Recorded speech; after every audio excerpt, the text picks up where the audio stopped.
We got breaking news. U.S. Senator calls on FBI for help in Texas. Keeping you informed and engaged, now more than ever. This is Sekulow. We want to hear from you. Share and post your comments or call 1-800-684-3110. And now your host, Logan Sekulow. Welcome to Sekulow. Phone lines are open for you at 1-800-684-3110. That's 1-800-684-3110. We want to have you on the air today. Will Haynes is joining me in studio. Cece Heil's going to be coming on later on, our senior attorney here at the ACLJ. And towards the end of the show, former director of national intelligence, ambassador to Germany, and of course, currently a special envoy of the Trump administration, Rick Grinnell, who's been a member of our team for many years now. A great member, always has great insights. You're going to stay tuned for him. There is some breaking news going on beyond the title. I know you probably saw what we're going to be talking about. We're going to move to that in just a moment, but I do want to let you know there's currently, if you're listening to this live, and of course we're live from 12 to 1 p.m. Eastern time, there's currently an active shooter situation right now at Fort Stewart in Georgia, outside of Savannah, Georgia. We don't have a whole lot of details. There's a lot of conflicting reports. We will keep you updated on what's going on there if it comes up, if there's any more updates during the show. But currently, there have been some casualties reported, and that's what Fox News and other sources are saying. We don't know what's confirmed and what's not, so I don't want to specifically say that. But, Will, I think we have something. That's right. Well, I just wanted to reiterate what you were saying, is that they have placed the military installation. This is Fort Stewart. It's East Georgia, about an hour outside of Savannah, that there has been placed on lockdown, as well as some schools in the area.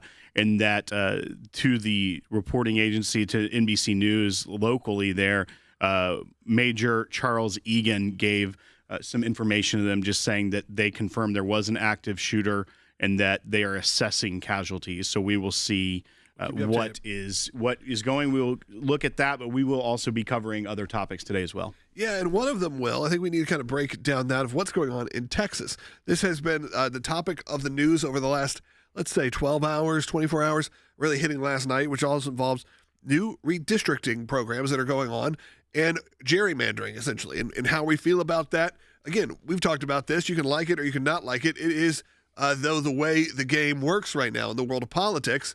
So we're going to break that down, Will, as there's been some sort of unprecedented moves coming from the left. That's right. So in Texas, they're in the middle of a special legislative session. Texas has a very different way that they call their legislature in than many other states. And they're in this special legislative session where they're going over and they have votes on things such as relief for the floods that were happening and all of the horrific things that happen in Texas. But one of their items as well is a redrawing of the congressional maps, which is the job of the state legislature. And they are trying to redo this now. And the Democrats in Texas decided to pull a political stunt, and that is flee the state. So no business of the state legislature can move forward. They fled to places like Chicago and New York to get away, and so that they cannot be forced to go to the legislature to vote, which is their duty, what they swore an oath to do. They're outside of the law, and they are fleeing so that there cannot be a quorum, meaning there's not enough members of the legislative body there to vote, to hold a vote, to even be in session. And so what we're doing is we're looking here, and they have fled the state. Now you're seeing officials in Texas, as well as Senator Cornyn from Texas, sending a letter to the director of the FBI saying, Texas may need your help here, of wrangling these Texas Democrats who have fled the state in dereliction of their duty. Yeah, we're going to keep talking about that as well. Again, we will be continuing to look at that current report. There is an active shooting going on in Georgia at Fort Stewart. That, again, is outside, about an hour outside of Savannah, Georgia, with some casualties confirmed. We don't have a whole lot more information, but we will be staying tuned on that. So if you're watching, whether on Salem News Channel or wherever we are live right now, know we will break in if anything comes to light that we need to report. But as for right now, phone lines are open. We'll take calls on that. We also take calls on the topic at hand, which is gerrymandering. What are your thoughts? Do you think we need to put an end to this? Do you like it? Do you think it's just part of the game that politics has to play at this point? 1-800-684-3110. And, of course, we are right now at the 35 Years of Victory Drive. Be a part of it right now. Have your donations doubled at aclj.org or scan the QR code you see on the screen. Be right back.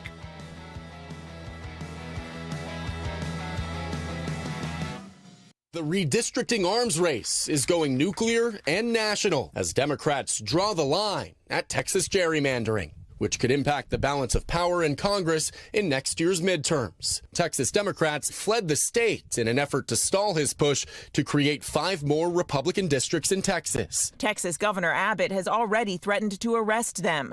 Now he's calling on the state Supreme Court to remove the top Democrat, Gene Wu, from office. Justices gave Wu until Friday at 5 p.m. to respond. Abbott says Wu, the House Democratic Caucus chair, is the ringleader of the walkout. The challenge here is they go to liberal jurisdictions where we can't get help from law enforcement. So we have really very limited options. One is to wait, which several governors have done and just waited them out because eventually they have to come home.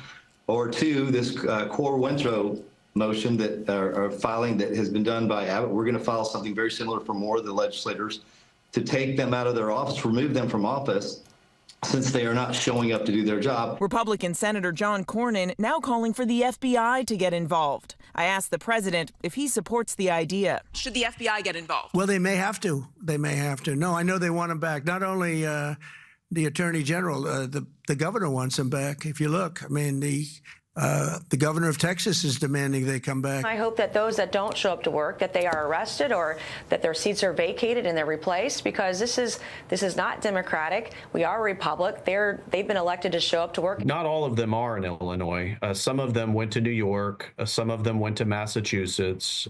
We know of one who's actually gone overseas. Some are still here in Texas. For every day that these Democrats are on the road, they're incurring fines of $500 per member. That could reach up to more than $400,000 if they make it to the end of this Texas special session. But still, they show no signs of letting up.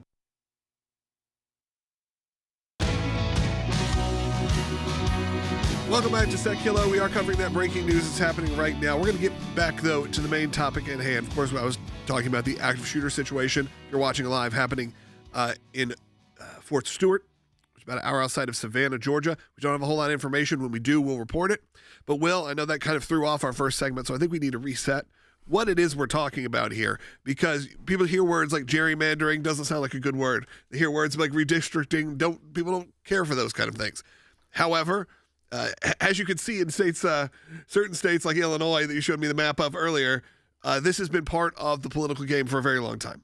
That's right. And typically, states redistrict every 10 years, sometimes earlier. They can do it earlier. And that is what's happening here. This is 5 years in that Texas is redrawing their map. And it's up to the legislature to draw up the congressional districts and then vote on them within their own state. It's not done by the federal government. It's not controlled by the federal government. The states set their congressional delegation. The number of members of Congress is based off of census data and how large the population is, how many they can send to the House of Representatives.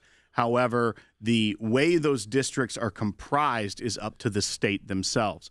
And so as Texas redistricts here, they have now seen resistance from the Democrat Party within their state, the state elected officials. And they have decided that instead of voting on things like aid for those that were hit by those devastating floods just a few weeks ago, or other issues that they had have to vote on, because it's not just the redistricting, that they will leave the state so they are outside of the reaches of the Texas federal, Texas State Police, the Texas Rangers, things of that nature, that they are now in other states. They're being protected in some places, like the governor of Illinois or the governor of New York are giving them places to stay in order to not have to return, because a civil warrant has already been issued to have the Sergeant at Arms of the House to bring them back. And why did they leave? Because if they don't have enough members present in the State House, they cannot have a quorum, so they can't do any of their official business. They can't move forward. They can't have votes. So they are trying to completely stall the process. They're obstructing the legislative session by leaving the state. Now, the stakes are getting higher. This isn't the first time Texas Democrats have done this, by the way, to try and block the state's business from moving forward. Some of the more popular members of the new Democrat Party in Congress. You think about got their rise to fame because they left Texas at the time. Jasmine Crockett was one of those members that now is in the House of Representatives. So the stakes are now higher for this reason, Logan. The governor has put notice to the Supreme Court of Texas that he believes that the leader of the Democrats should be removed from office. He has vacated his seat by not performing his duties, by leaving the state to obstruct this. That individual member has by Friday to respond.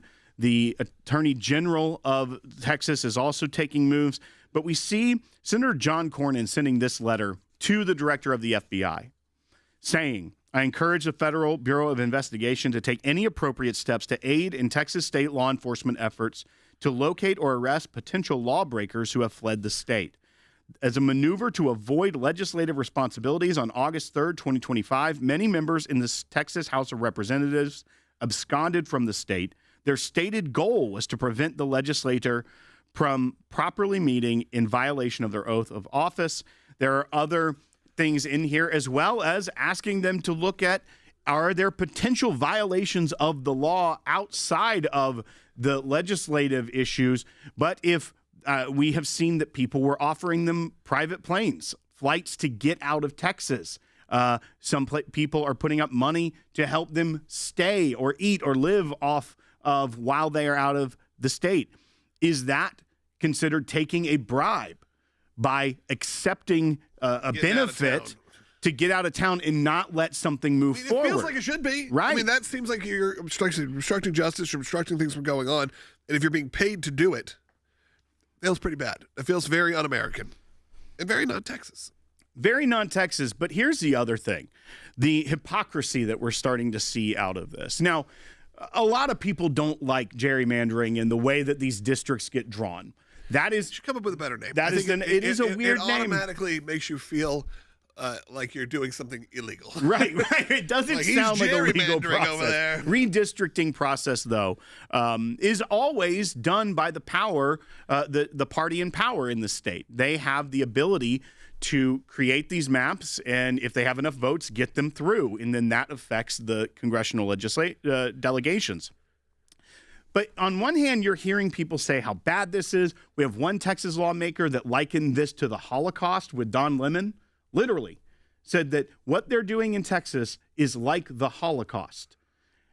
About redrawing congressional districts. She later apologized to Fox News about it when they asked her about it. We do. Do you want to play it? Why not? Let's play it. And then integration happened and everybody thought they accept us. They don't accept us. They are showing us who they are. We should believe them. And we better have the courage to stand up. Otherwise, we will fall for anything. And in this country, we will be defeated, deported. I mean, we will lose all of our rights. And if you think it can't happen, it can. And I will liken this to the Holocaust. People are like, well, how did the Holocaust happen? How was somebody in a position to kill all them people? Well, good people remain silent. Or good people didn't realize that what happens to them can very soon happen to me or somebody I love. And so even if you made it, man, you have an obligation to help people who can't, because God forbid they end up targeting you and your family. So she has since apologized, saying it was an inappropriate statement. She was passionate. But the fact that that's where your mind would even go. I have to say, I've heard a lot worse. I feel like when they start evoking the Holocaust, usually it's like, oh, this is bad. But over congressional redistricting. No, that's ridiculous. About congressional redistricting. But at the same time, Governor Gavin Newsom in California, all these Democrats are saying how bad this is. And by the way, Illinois, one of the states that they fled to, is one of the worst offenders when it comes to redistricting. Can we show that? Yeah, let's show the map of Illinois, of how their districts are run. You may think that's a river that's running through the middle of Illinois, but no, that's just a separates random the district. Two green districts was completely crafted to give another seat to a Democrat because of how conservative the southern part of Illinois is. Mm-hmm. And there's third-party groups that try to rate the congressional districts, and Illinois is one of the worst offenders, and that's where they're harboring these people to stop them from voting on a plan by their state legislature. Ever spent any time in southern Illinois? It's more southern almost the deep South. There are times you walk through and you're like, where? How am I in Illinois? Right. It's so bizarre, but it is cool. It's a good place. But then you also see what now Gavin Newsom is saying he may do. Gavin does, what he feels like, man. Some lawmakers are saying this is as bad as the Holocaust and then apologizing for it. He's Harvey Dent. He's saying, well, if Texas does it, I'm going to redistrict California right now to give us more congressional seats to match that. So it's the worst thing you can do. It's anti-democratic, but if they do it, we're going to do it too. The hypocrisy is so rich throughout this entire story. And I hope that they are able to get back and vote on things that they need to vote on. Historically, these political stunts do nothing to actually stop the legislation. What they end up doing is boosting the profile of some of the members who decided to talk loudly to the press while they had a spotlight on them, because you don't hear about state lawmakers out of any state, really, typically, unless you live there. And that's all this is. It's a political stunt. But they are actually causing real harm to the people of Texas by absconding their duties and fleeing the state instead of going. And if they want to vote against it, proudly vote against it. Speak out against it. This is the problem with all the way this is all set up. And we have a call about that. I want to go to Lisa in Texas real quick. Lisa is running out of time for this segment, but I don't want you to hold any longer. Go ahead. Hi, I was just wondering, why can't they make a rule that if they aren't there to vote, then whoever shows up to vote is the one who votes? Like, could the president... if this was normal business as usual, you'd think that would be one of the rules. But, of course, this is politics. Of course, this is the government. There's ways for them to skip out of their job with no consequences. This happened in any private business, you'd be fired. But, of course, that's not how Washington and not how even Texas, how the government seems to run. Well, exactly. And actually, a quorum is set there to protect members of the minority party so that legislation isn't just passed very quickly without them having a say in it. If it is, they call a special legislative session and everyone can't get back, or they try to pull a trick of some sort. It's actually there to protect the minority party. The minority party, though, is weaponizing this, and instead of saying like, oh, this isn't the 1800s and our horse and buggy didn't make it in time, therefore you couldn't vote without us, they are leaving the state to try and weaponize the use of a quorum. And apparently this is a long history in Texas, so we said it's not very Texas, but they've been using this political strategy, according to the Texas Tribune, since 1870. Okay. So maybe there is a rich tradition of the whole West, they just the state. I guess it makes sense. Hey, phone lines are open. I'd love to hear from you at 1-800-684-3110. Stay on hold if you're on hold. But Cece Hiles will be joining us, senior attorney for the ACLJ, in the next segment with an update on the defunding of Planned Parenthood. We'll be right back.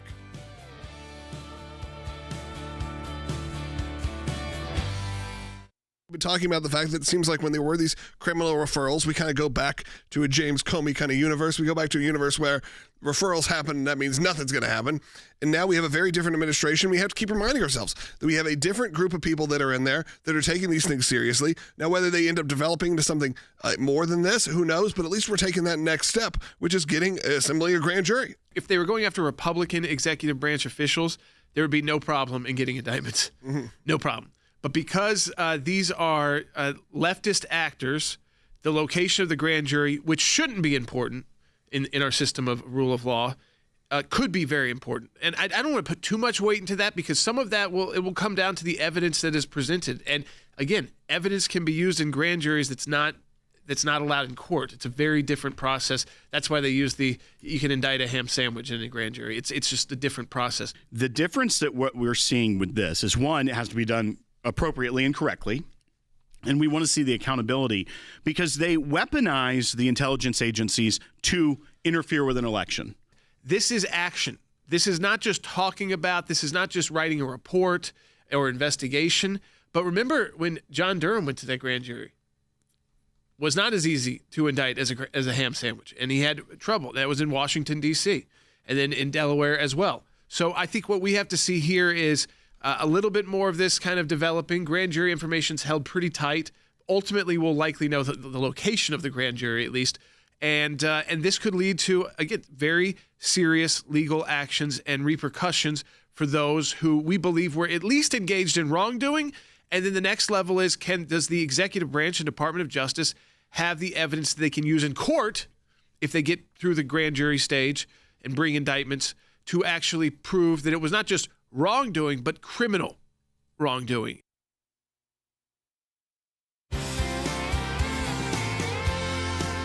Welcome back to Sekulow. CC Heil, senior attorney here at the ACLJ, is joining us. We want to keep you updated on, obviously, the news that is happening. Of course, the breaking news out of Georgia. Casualties are now being reported right now during an active shooter situation at Fort Stewart. That is a military base in Georgia, about an hour outside of Savannah, Georgia. We don't have a lot more information, but that is something that we are reporting and we are seeing right now. We want to make sure you know that we're alive when we're live and that we have these kind of updates. And there is a post on the official Facebook page of Fort Stewart and Hunter Army Airfield that says that it is on lockdown status because of an active shooter incident in the 2nd Armored Brigade Combat Team area, as well as casualties have been reported, and the situation is ongoing. So they are not, it is not over yet for that Army base. And so prayers for them, for law enforcement, first responders, and everyone involved with that at this time. Home state of Georgia, so we'll be definitely praying for them. We'll keep you updated, though, if news changes. Now, we will get back to the topic of the day, but we brought in CC Heil because there has been some updates on the defunding of Planned Parenthood and the fight against that has been happening. It feels like forever, but really for the last few weeks, as it seems to be flip-flopping after the big, beautiful bill was passed. Absolutely. So in Massachusetts, that's what we've been talking about. In Massachusetts, the judge there, there's a judge there that actually stopped the government from stopping funding. So the funding is now flowing. So she allowed the funding to flow to Planned Parenthood. But that case in Massachusetts only applies to Planned Parenthood, and then she broadened it to every affiliate of Planned Parenthood. However, the Family Planning Association of Maine, they are not affiliated with Planned Parenthood. So they still have their funding stopped. So they filed an exact similar suit in Maine as the one in Massachusetts. And we have filed our amicus brief in that case, stating, obviously, that there is no right to government subsidies for abortion. That Congress has the power of the purse, and the courts can't order Congress to spend money that it has declined to spend. This is absolutely a constitutionally, we've had it before, the courts, the Supreme Court. The Supreme Court has ruled that states absolutely can make a decision to favor childbirth over abortion, and they can do that with the power of the purse. So once again, this is just plot by the pro-abortion side to keep taxpayer dollars going into their coffers. The taxpayers are funding abortion, and we are standing against it. And Cece, it's interesting, one, that yes, we did file in the U.S. District Court for the District of Maine that brief supporting the government, pointing out these separation of powers issues with the court getting involved here, now trying to force the government to spend what Congress has decided not to spend with a law that was passed and signed by the president. But we also look at what's happening in Massachusetts, because we talked about that judge that set the deadline and then put out a preliminary injunction that affected 25% of Planned Parenthood effectively still could get funding, but the rest of the 75% couldn't. And then she said, I'll take it under advisement. Planned Parenthood was even confused, filed a motion for clarification. The government didn't waste time. And they went ahead and filed their notice of appeal with the Court of Appeals. It's at the First Circuit, I believe, saying we're going to appeal this. Then, after that, the judge puts out another preliminary injunction, didn't tie the two together, didn't say the previous one is now void because this is a superseding preliminary injunction, and I say now it applies to everyone. Two different preliminary injunctions with a different rationale, so that it appears the government has to expend more resources to fight both of these. Yeah. The government yesterday filed notice of appeal for the second preliminary injunction. Our team already has a brief ready on the first notice of appeal. The second one was just filed yesterday, but that appeals court has not yet put out a briefing schedule. Right. And one, they could have been waiting, which for the first one, that is a little bit long of a time. Normally you would see that. Maybe the appeals court was waiting to see what that under advisement turned into. Now we know, and now there's a second notice of appeal. Maybe they will combine that at their court, which they can do. But know that our team is already working and ready to engage this, not just in Maine, but in Massachusetts as well, as we did at the district court level, now at the appeals court, as we fight this, we know, all the way to the Supreme Court. Yeah, and I don't know, we've discussed this too before, but don't know what that judge was thinking, because basically exactly like you said, hey, this preliminary injunction, I'm going to make a ruling, it only affects 25%, and I'm going to take the rest under advisement, and then later she takes and orders it to cover every single Planned Parenthood, which they weren't all even under her jurisdiction, but she just lumped them all in and said, I'm applying this. So basically it's a nationwide injunction, which we know the Supreme Court has said you can't do. So I don't know if she's playing these games to somehow try and get around it, if she's playing these games to prolong it, because it's only for a year that this funding has been stopped. So she can definitely, let's drag this process out so that, it comes and goes and they still remain getting their funding for a year. And one other interesting caveat to all of this is that, one, we know Planned Parenthood is trying to run out the clock because at least under this appropriations and under this big, beautiful bill, this reconciliation bill, rather, there's only a year. Now, hopefully that Congress will be able to extend that and keep that going, but it is this year. They are trying to run out the clock so they can get their funding back regardless. The judge obviously has to know that the Supreme Court said nationwide injunctions, universal injunctions are a no-go, as well as they said states can defund Planned Parenthood. It would be weird for the judge not to, even though it's different arguments, not take that into consideration. The Supreme Court just said a state can do it, but the federal government can't do it. That doesn't make any sense when one is governed by the Constitution and then the Supremacy Clause. Typically, the state would be more restricted, not less restricted. Right, and like I said, the Supreme Court has absolutely said that the Congress can make a value judgment favoring childbirth over abortion, and they can do that by the power of the purse. So these are issues that have already gone to the Supreme Court, have already been ruled upon. They're just trying to be creative. Again, like you said, I think extending it out to keep getting funding for Planned Parenthood and the abortion. So what's next for us? Our team's just on it? We watch it. We will absolutely file as soon as there's a briefing schedule. We will file in those appeals. Hopefully they will be joined in Massachusetts. We just filed in Maine. We'll watch that. We will file every chance we get. And that does not happen without you. Of course, we are celebrating 35 years of victory today. We haven't talked about it as much because we are honestly monitoring that shooting that's happening right now in Fort Stewart, that base in Georgia. So I don't want to spend this whole time talking about our 35 years of victory and everything, but we couldn't be in these court cases. We couldn't be here providing you this live news coverage, live media coverage without you. We're not funded by major sponsors. We're not funded by anyone else. It is all because of ACLJ champions and ACLJ supporters, people that give once or people that give on an ongoing recurring basis. Look, I see Teresa's a champion. She's going to get first in line when we take calls coming up here in the next segments, because when you're a champion, I make sure you get bumped to the front because you said, I'm going to dedicate to give to the organization each and every month. Of course, you can cancel anytime. But if you become a champion right now, it's the best time to do it because your first donation ends up being doubled because another member of the ACLJ, another champion, decides, I'm going to unlock any donation that comes in, including first-time champions.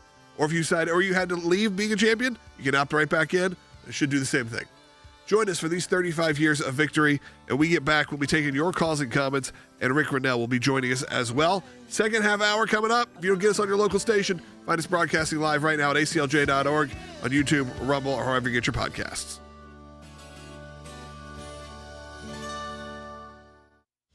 We've witnessed monumental legal victories, from defending the 14th Amendment and protecting our sacred American right to vote, the overturning of Roe v. Wade, and standing up for the religious liberty of our kids and seniors. But even with the many historic wins we've achieved, the attacks on our constitutionally protected rights persist. Countless unborn babies remain in jeopardy, and across the globe, innocent Christians are being targeted and killed. This fight isn't just the ACLJ's. It belongs to every American who wants to preserve the values and beliefs on which this nation was founded. None of the victories we've won would have been possible without the unwavering support of ACLJ members and ACLJ champions. It's been an honor to fight for you all these years, and we're prepared to fight for the next 35 years if necessary. Together, we can protect the Constitution and defend this great nation for our children and for generations of children to come.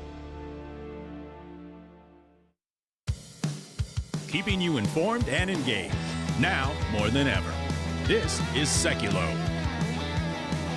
And now your host, Logan Sekulow. You know what I love about ACLJ supporters is they take action. Whether it's something we need to do in media or in the courts, they make sure that things are getting taken care of. And that's why I'm so appreciative of everyone that supports the ACLJ financially, and of course those that are ACLJ champions. Welcome to the second half of Sekulow. I did want you to know we are covering the breaking news. If you're watching live right now, the breaking news is coming out of Georgia. There's an active shooter situation happening in Fort Stewart, about an hour outside of Savannah, Georgia. We'll keep you updated with more information. Right now, all we know is there appears to be some casualties. There's no other information that's happening right now as we do this live. You may be hearing this later on, and obviously this could be completely out of date. But no, right now, if you're watching between 12 and 1 p.m. Eastern time right now, if it's at the half hour right now, we're live. I want you to be updated about that. We are going to take calls and comments related to our topic of the day, and that is we are seeing a situation where Texas Will, why don't you give them a brief 20 seconds here? That's right. So Texas has a special legislative session going on right now, and a part of their agenda is approving a new congressional district map. And this is something that states do. They have the authority to do this. They create the districts for their congressional delegation, which goes to the U.S. Congress. The Democrats in Texas are not pleased with this. They are, instead of being there for the special legislative session to vote and vote no, if that is their conscience and what their constituents want them to do, they have fled the state. They have fled to places like Chicago and the state of Illinois, to the state of New York, where the governor of New York is housing many of them in government facilities there, and many other places as well. There's a report one went overseas. All of this is an attempt to obstruct the official duties of the state legislature. They are trying to make it so that the legislature is crippled and cannot move forward. They cannot do anything because they cannot have a quorum call. A quorum would be enough members there that they can proceed with official business. And that is exactly what they have done thus far. Now you are seeing the governor, the attorney general, the speaker of the state legislature, as well as the U.S. Senator John Cornyn is now calling on the FBI for assistance in getting these rogue members of the legislature back to Texas. Yeah, we got a lot of supporters in Texas, and I want to go to Teresa, who's an ACLJ champion in Texas, who is taking it into her own hands, which we always love. Teresa, go ahead. Yes, my husband emailed, and I called my rep in Texas, which is Chris Turner, to express our anger about him running away from Texas to avoid this quorum. What else can we do as individual Texans? Teresa, first I want to know, how did they respond to your call? Was it just, thank you, we got your information? Were they hostile? What happened? Pretty much, yeah. That's pretty standard. They took my name, my phone number, where I lived, I guess they were bean counters. Okay, that's good. You know what? I actually don't mind that answer.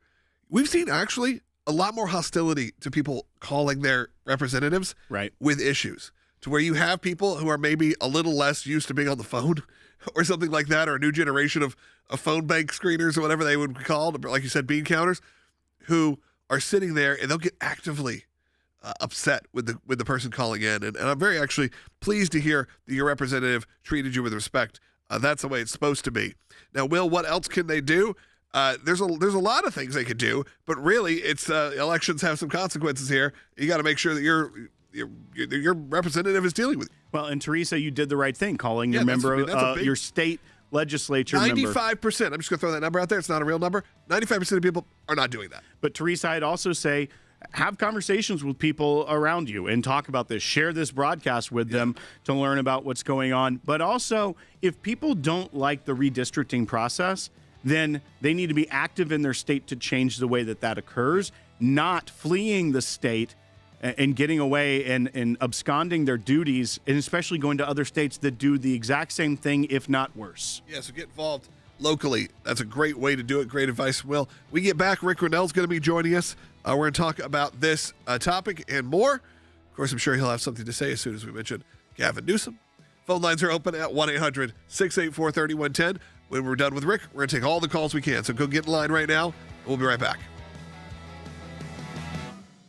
The DNC chair promises that his party is not going to roll over in the Texas redistricting fight. Listen here. This is not the Democratic Party of your grandfather, which would bring a pencil to the knife fight. This is a new Democratic Party. We're bringing a knife to a knife fight. Democratic governors nationwide are watching Texas closely and considering their own redistricting to protect their own majorities. This is the Illinois congressional map where the Texas libs are held up in right now. They have districts that look like rivers so they can include different cities and cut out the rural population to ensure Democrat control. And look at those, look at that. That is ridiculous. That's the state. Go check out the city of Chicago itself where they're all mashed together. Look at this. They literally built congressional districts around certain areas. Look at Massachusetts. President Trump got more than a third of the vote in the Bay States, most liberal state in the United States. There isn't one Republican from Massachusetts, 2 Democratic senators, 9 Democratic congressmen. It's the most it's completely gerrymandered. Illinois has got the weirdest maps, but the most artful ones are in Massachusetts, where they've shut Republicans out completely. To run to states like New York and Illinois to protest redistricting is kind of like running to Wisconsin to protest cheese. It's just kind of outrageous. Those are New York and Illinois, 2 hallmark states. They've already done redistricting to eliminate Republicans. This is Connecticut's electoral map from 2024 by town, showing very clearly a bunch of red districts over there where they split up that little boot thing.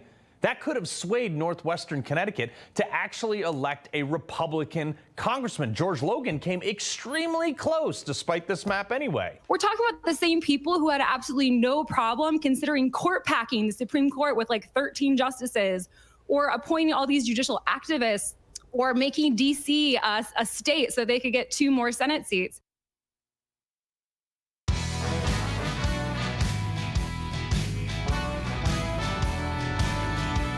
Welcome back to Sekulow. We are checking on Rick Grinnell, see if we have him. He's connecting with us. We got him right now, live via phone right now. Rick, we want to get your thoughts on this. Of course, redistricting has been a hot topic, and gerrymandering over the last few days, and really over the last 24 hours seems to be dominating the news cycle, including your friend Gavin Newsom. He said, hey, if they're going to do this, we're going to do it as well, because we need more Democrat districts in California. Well, let's make one thing very clear. Gavin Newsom is not the process in playing politics simply because Texas is doing it.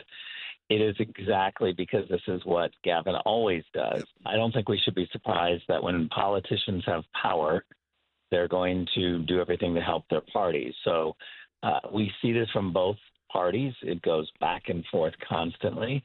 But at some point, I think the states are going to have to take this redistricting out of the hands of their people and make it a process that's much more geared towards the public.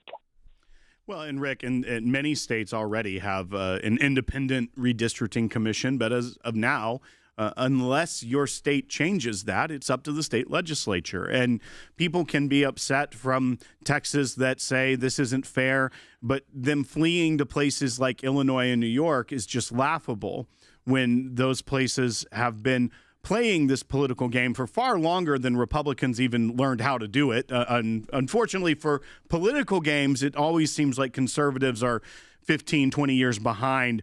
But when you see people, one, you had a member of the state legislature in Texas equivocating this to the Holocaust, and that's why they had to flee the state. But then they also say, well, 2 can play at that game. The hypocrisy is just so stark here that I think this is a moment everyone needs to pay attention to what your politicians are saying, because the rhetoric is getting outrageous. The rhetoric is crazy. And I let's be clear on one thing, is that, the Democrats do this all of the time, and Republicans are slow to do it. But when they do it, they have the media attacking them because obviously we know the media is totally controlled by the Democrats. But I think that both sides are really playing with fire, because President Trump is somebody who has been committed to making good decisions that affect the public, not necessarily just one party. And so I could see President Trump jumping in and mandating that these lines that we write are much more common sense, geared towards the public, and coming up with some sort of a process that takes it out of the politicians' hands directly. And I think that the time is coming. We just can't have this complete manipulation. I saw, all sorts of maps from years past of how politicians have created congressional district maps that are so crazy looking, and it's all because they just want to manipulate the process and manipulate the census. Yeah, absolutely. We saw that in Illinois. We saw the map where it looks like there's a river running through the middle of the state throughout the South, and that is because they did not want more Republican areas.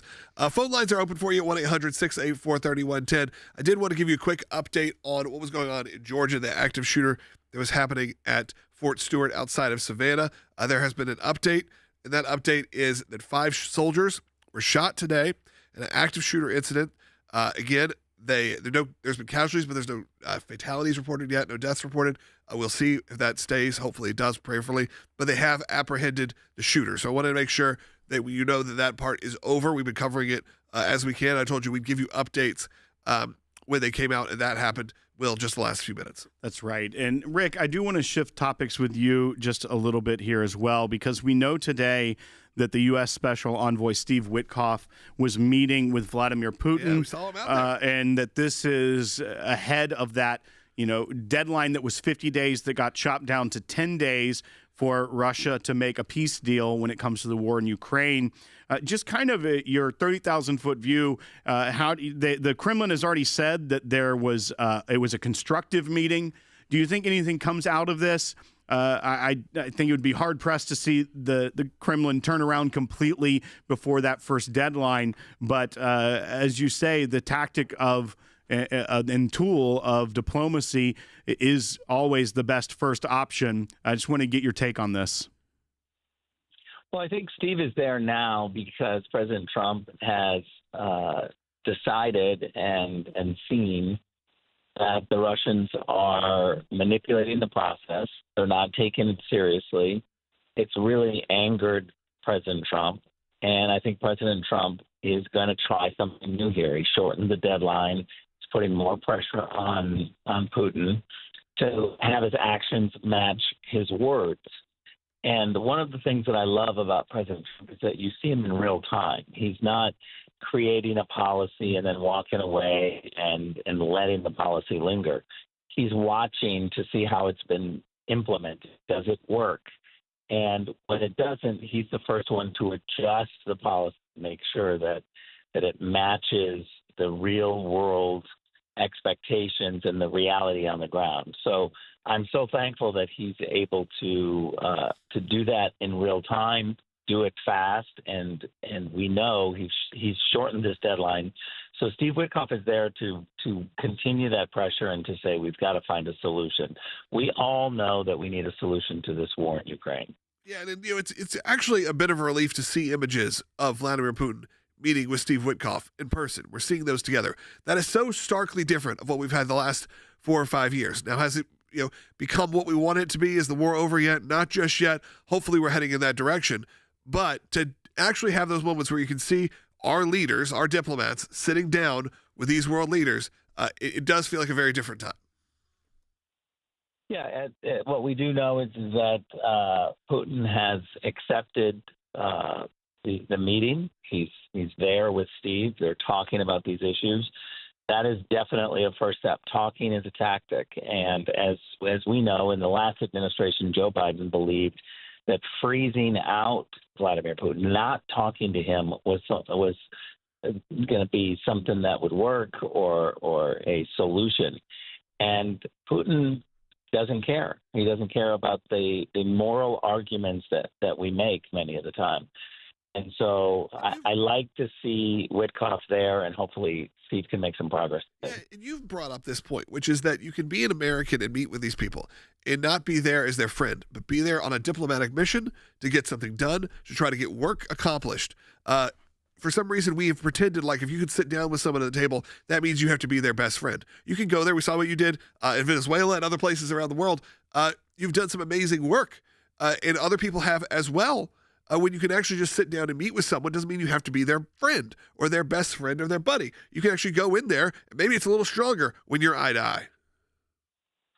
Look, this is something I'm passionate about, which is the idea that talking is a tactic. It's not the solution. When you show up and you say to somebody, I am here to sit down and discuss this with you, it's not a reward to sit down and discuss something, because actually the conversation might be very tough. If you put President Trump in a room with someone, the message from the messenger is going to be extremely tough. We know it's going to represent America. It's going to be an America First agenda. It's going to be expectations of behavior change. All of that is good, but this idea that freezing someone out and turning your back and not talking to someone is punishment. I think it only punishes us when we don't talk to someone, because they don't hear exactly what we expect and how we expect behavior to change. And Rick, the converse to that is if you aren't talking, there's really only a few other options, and those are not the ones that we want to jump to immediately, and that a lot of times is military. Look, what you're going to hear from me, I'm a diplomat. I've been a diplomat for a very long time, and I always think that there is time for diplomacy. I think that even when diplomacy fails and the military planners are getting ready, I still think you've got some time. And we need to be able to have a military that is extremely strong, that doesn't negotiate, that goes in fast. I get that. But we also need people in America who are the diplomats, who fly immediately into a crisis, who try to talk us down from the situation. And I know this, that President Trump expects there to be a military that doesn't negotiate and a very tough diplomat who does negotiate. And that's what I like about President Trump, is he's able to use both of them. And sometimes you have no idea what he's going to use, which tool. And the element of surprise is exactly what we want. There's this whole concept of making sure that your words are credible. A credible means and a credible threat. And Donald Trump definitely has that credibility. Yep. You really don't know what he's going to do. He just may use one option or the other. All right. Thanks, Rick, for joining us today. We always appreciate it. We are celebrating our 35 years of Victory Drive. We're going to keep talking about that. We'll talk about it a little bit more in the next segment, how you can reach out and help. Make a donation today, and it is doubled. We got 2 lines still open at 1-800-684-3110. I'd love to hear from you. That's once again 1-800-684-3110. We'll be right back with your calls and comments coming right up after this short break.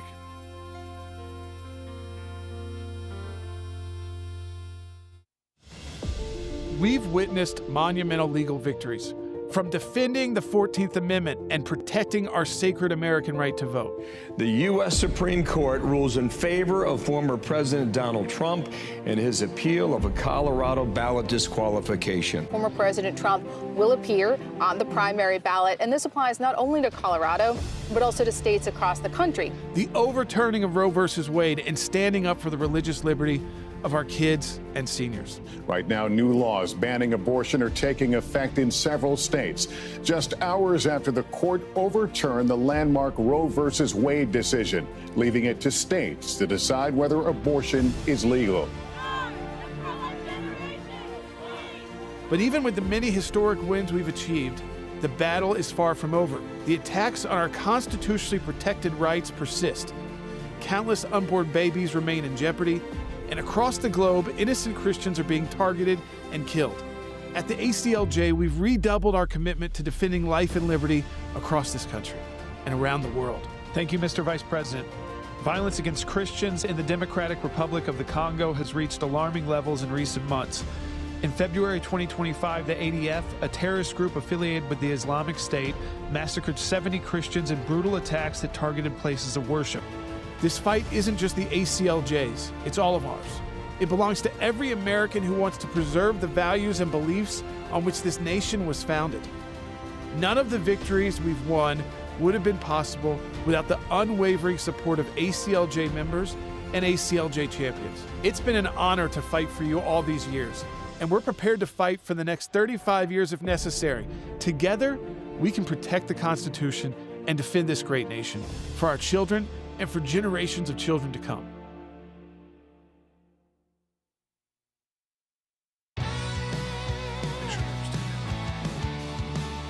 Welcome back to Sekulow. I want to hear from you. Now, I did want to give a quick update. Here's what we know going on that Fort Stewart shooting in Georgia live right now. If you're watching, again, all of this can be changed by the time you hear from me. Maybe you're watching on a replay or maybe you're listening on the podcast later on. The 5 soldiers have been shot. Currently, right now, the active shooter incident is over. They have, I guess... They've lifted the lockdown. They've lifted the lockdowns. Yeah. We don't know exactly what happened with the shooter, but we know that he has at least been contained. We don't know if he's alive, dead, whatever they had to do, but we know that currently that lockdown is lifted, and right now there are casualties, but there are no fatalities. 5 people have been shot, 5 soldiers, but as of right now, and we prayerfully hope that this stays the case, that they will remain with us, because this is just another tragedy that happens on these military bases that we don't need. It'll be very interesting to see what unfolds later in the day in terms of motive, reasoning, what's going on, who did it. We will talk about that, of course, I'm sure, in later broadcasts. But let's go ahead and get to the phone calls. Will, you had a call you wanted to take early on because you have a direct answer. Yeah, this is Shirley in Indiana who's watching on the ACLJ app. Yeah, we don't talk about that enough. If you don't have the ACLJ app, download it in the App Store. It's on both Android and Apple devices. It's a great tool, and Shirley is using it. So, Shirley, welcome to Sekulow. You're on the air. Yes, I just had a thought and an idea that for these people that have left the state of Texas because they don't want to hold up the vote on the redistricting and everything, these Democrats, and even if it had been Republicans who would do this kind of thing, why can't, is there something in place in the state where they can just refuse to pay them from the moment they left, that they don't get paid for their position of what they're, serving the public there? They don't get paid for that until they come back, or that there's some type of financial process or something against them that they don't get paid. Well, Shirley, actually, it's great you brought this up because, and this is the case in many states as well, but a lot of times state lawmakers do not make very much money at all. For the love of the game. It's not their only job. Most of them have outside jobs. That's why places like Texas, they don't have a year-round session. They can call special sessions, but so financially getting up and leaving, not a big deal. Well, and so they only make about $600 per month. But then while they're in session, so currently they would get a stipend of $221 a day. Now, they are being subjected to fines of $500 every day. So they are losing more money each day by not being there through these fines than they are making. So their paycheck is effectively taken away, as well as they're having to put out more money as well. But also, a lot of these people, if they fled the state and they have a second job, I was reading some articles how they're saying that's where the pain for a lot of these members will start to hit, is when they're like, I got to get back to end this special session so I can go back to work so I can feed my family. Right. So this political stunt that they're pulling does have some real cost to them to be willing to do it. But at the end of the day, we will see, I think, a resolution of this before too long. Let's go ahead and continue on. We'll go to those who've been on hold the longest. Let's go to Bob, who is in Wisconsin, listening on the radio. Bob, go ahead. Thank you. Thank you guys for everything you do. I got 2 questions. Go ahead. The first one is can anybody be criminally charged for leaving the state of Texas and or removed from office? The second one is anybody like in New York or Illinois that is helping these people be charged with aiding and abetting? Well, Bob, what's interesting is what we're seeing is that the governor as well as the attorney general of the state are already pursuing having these members removed from office, saying that they have abandoned their office by doing this. That would be, I believe, up to the state Supreme Court. So we'll see how that plays out. I don't know that there's a clear-cut answer, and I'm sure that the defense of those individuals would be like, we didn't abandon our office. We just were not going along with this. North. So we'll see how that plays out. I'm not sure about the makeup of the Texas Supreme Court and how that will play out. But as well, that is interesting you bring up that, because I don't know about the other elected officials, but there have been individuals that covered flights. There was an individual on X that was proudly saying he covered a private charter of a plane to get people out of the states. And that the John Cornyn is asking for it to be looked into by the FBI, as well as state issues that concern legislators who solicited or accepted funds to aid in their efforts to avoid their legislative duties may be guilty of bribery or other public corruption offenses, effectively taking money or benefit in order to vote or not vote a certain way. That's not legal in this United States, and therefore they may be guilty of something of that by using funds and getting help from the outside for them to flee and not be able to vote. Well, President Obama said that this is a power grab that undermines our democracy. So. Okay. All right. I think he has bigger issues to worry about right now. Right. Catch up. Treasonous conspiracies. Man, every time things of that my nature. kids eat ketchup, I'm like, you don't have. You've already gone over the limit. My kids are 9. They can't eat ketchup anymore. Let's continue on. Let's go to Nancy, who is calling in North Carolina. You're on the air. Hi. I am struck by the fact that Speaker Johnson shut down the House 2 weeks early to avoid having the Jeffrey Epstein file voted on whether or not to release those. So I think the hypocrisy pretty much goes both ways as far as that. Also, redistricting is usually tied to the census, which is every 10 years. And I think this 5-year preemptive strike, so to speak, is just because they suspect that the Republicans are going to lose seats in the House. So it shouldn't be done on a partisan basis of, redistricting just to, create new districts so that you can retain control. It should be a nonpartisan committee that redraws every 10 years based upon the census data. Nancy, very well thought out and I agree with a lot of what you said.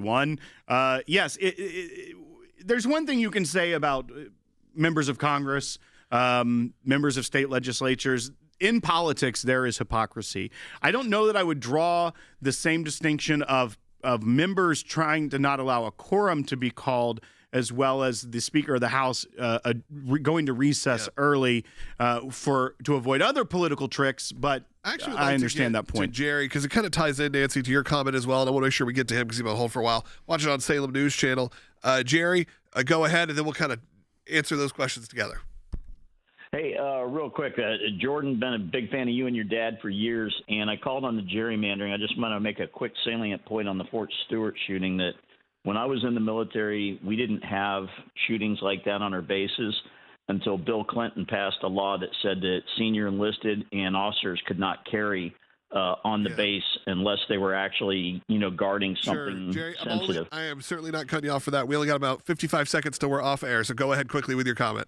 On the gerrymandering, I'm not a fan. It happens here in North Carolina. Yep.